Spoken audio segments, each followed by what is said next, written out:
Guys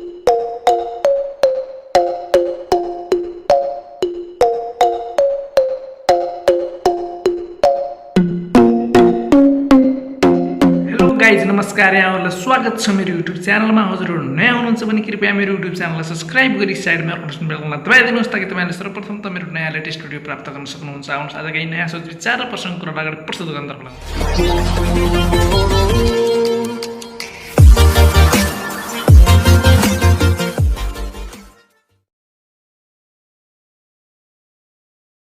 आज मेरो हातमा छ माइक्रोफोन। म तपाईहरुलाई आज माइक्रोफोनको बारेमा बताउन लागिरहेको छु साथीहरु। म आज तपाईहरुको यहाँ म देखाउन लागिरहेको छु मैले कस्तो खालको माइक्रोफोन बनाएको छु। आज म भर्खरै बनाएको साथीहरु। म चाहिँ अडियो जुन भिडियो क्वालिटी यो जुन अडियो मेरो त्यति खासै राम्रो थिएन, त्यही भएर म चाहिँ यो माइक्रोफोन प्रयोग गरेको हुँ साथीहरु।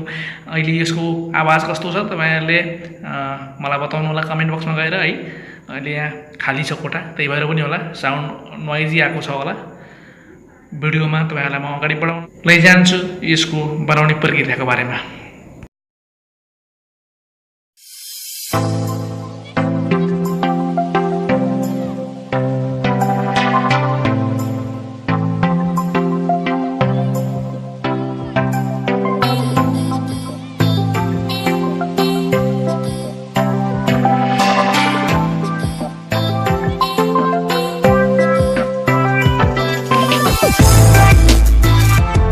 साथीहरु म तपाईहरुलाई देखाउन लागिरहेको छु यहाँ मैले मेरो माइक्रोफोन। त्यो माइक्रोफोन हजुरलाई तपाईले जसरी देख्नुहुन्छ साथीहरु, तपाई एकदम दंग पर्नुहुन्छ साथीहरु। एकदम सस्तो, एकदम सजिलो, एकदम सुविधाजनक तरिकाले साथीहरु, एकदम जुगाडु पाराले बनाउन सक्ने साथीहरु। हामीले इयरफोन अर्थात हामीले माइक्रोफोन यसरी बनाउन सक्छौं साथीहरु। हामीले जुन बोयाको माइक्रोफोन अनि त्यो अरू कम्पनीको हामीले माइक्रोफोन किन्न पर्ने जरुरी छैन साथीहरु। हामी बिगिनर हौं साथीहरु। बिगिनरले साथीहरु आफूले पैसा युट्युबबाट कमाइसकेपछि मात्रै हामीले इयरफोन किनौला, माइक्रोफोन किनौला। तर साथीहरु अहिले हामीले एकदम जुगाडु पाराले माइक्रोफोन यहाँ मैले बनाउन लागिरहेको छु साथीहरु। तपाईहरुले यो बनाएको प्रक्रिया हेर्नुभयो भने तपाई साथीहरु दंग पर्नुहुन्छ साथीहरु। त्यसको लागि तपाईले सर्वप्रथम साथीहरु तपाईहरुले लिनुपर्ने हुन्छ एउटा माइक्रोफोन साथीहरु। जुन माइक्रोफोन तपाईहरुले पाउनुहुन्छ नजिकैको पसलमा साथीहरु, तपाईले त्यो माइक्रोफोन फ्रीमा पनि पाउन सक्नुहुन्छ साथीहरु। मैले चाहिँ यहाँ टेलिफोनको जुन माइक्रोफोन हुन्छ बिक्रीको टेलिफोनको माइक्रोफोन म त्यसलाई चाहिँ निकालेर प्रयोग गरेको छु साथीहरु। तपाईहरुले पनि इयरफोनको माइक्रोफोन युज गर्न सक्नुहुन्छ साथीहरु। मैले चाहिँ यसमा अनि अर्को यो जुन एबी ज्याक छ साथीहरु, त्यो 4वटा पोइन्ट भएको एबी ज्याक प्रयोग गर्नुपर्ने हुन्छ। त्यसैले मैले चाहिँ